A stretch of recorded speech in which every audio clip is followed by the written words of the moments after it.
3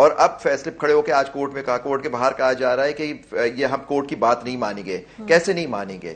court کا فیصلہ bench بنانا اس وقت چیف جسٹس کی ثوابدید ہوتی ہے، اور ہمیشہ سے یہ رولز کے تحت رہی ہے. یہ رولز ہیں جو آئین کے تحت بنے ہوئے ہیں، اور اس کے اندر چیف جسٹس کی پاور ہوتی ہے. اور آپ بتائیں فل کورٹ بند کیسے سکتا ہے؟ پہلے تو ہوتا ہے ان کے حساب سے جو گورنمنٹ ہے ان کے ایک منسٹر نے کھڑے ہو کے کہا ہمارا فل کورٹ ہوگا 13 ججوں کا. 16 جج نہیں ہے، 15 جج ہیں سپریم کورٹ کے، 2 جگہیں خالی ہیں. اور پھر انہوں نے کہا کہ جی 13 جج آئیں گے، 2 ججز نہیں ہوں گے. مانی کورٹ بھی اب ان کی بینچ بھی ان کی مرضی سے ملے. زیادہ تر کچھ ججوں نے خود ہی اپنے آپ کو اس کیس سے دور کر لیا. اب وہ بینچ کیس میں کیسے بیٹھیں گے؟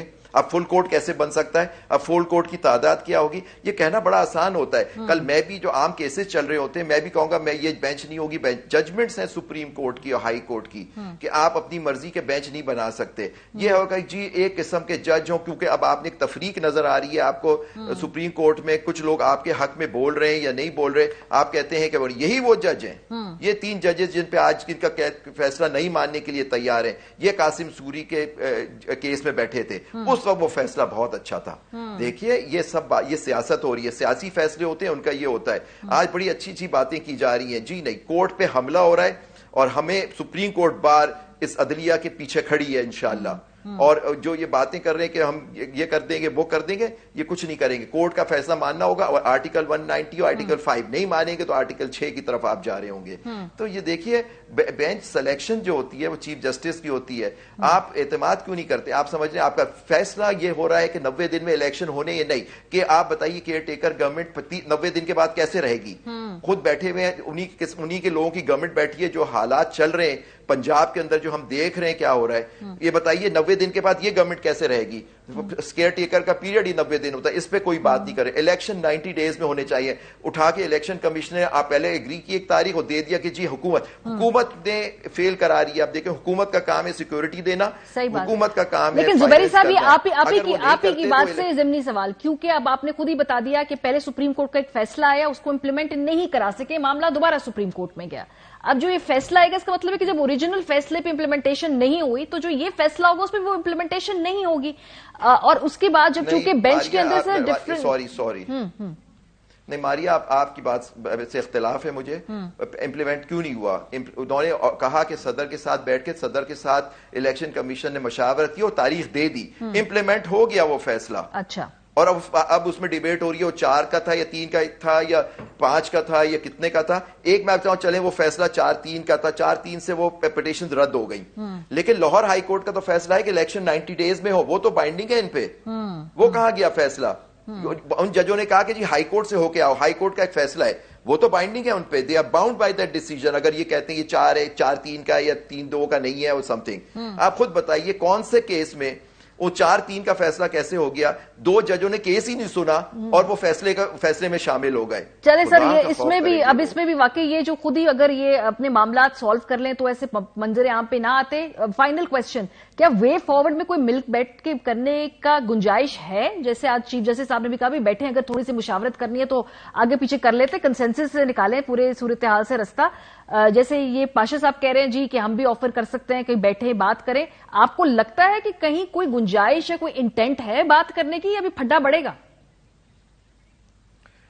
دیکھیے میں تو سمجھتا ہوں کہ اللہ کرے، ہم نے بھی ہر جگہ اپنی پریس ریلیز میں یہی کہا ہے کہ اللہ کرے ان کے بیٹھ کے آپ لوگ طے کریں معاملے ملک کی خاطر، اس عوام کی خاطر جو آج مر رہے ہیں. آج آپ نے بتایا کہ 15 لوگ شہید ہو گئے کراچی کے اندر.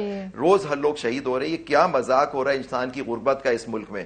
آپ دیکھیے کوئی طریقہ ہوتا ہے یہ دینے کا؟ اس طرح سے بھگدڑ میں لوگوں کو شہید کیا جا رہا ہے. تو یہ دیکھیے ان کو سوچنا چاہیے، عوام کا سوچیں، اس ملک کا سوچیں، اپنے انسٹیٹیوشنز کا سوچیں. دیکھیے ہم لوگ لائن ہیں انسٹیٹیوشنز کے ساتھ. بندے تو آتے چلے جاتے ہیں، آج میں ہوں، آج یہ پاشا صاحب ہیں، کل ہوں گے نہیں ہوں گے، لیکن انسٹیٹیوشنز تو رہیں گے انشاءاللہ.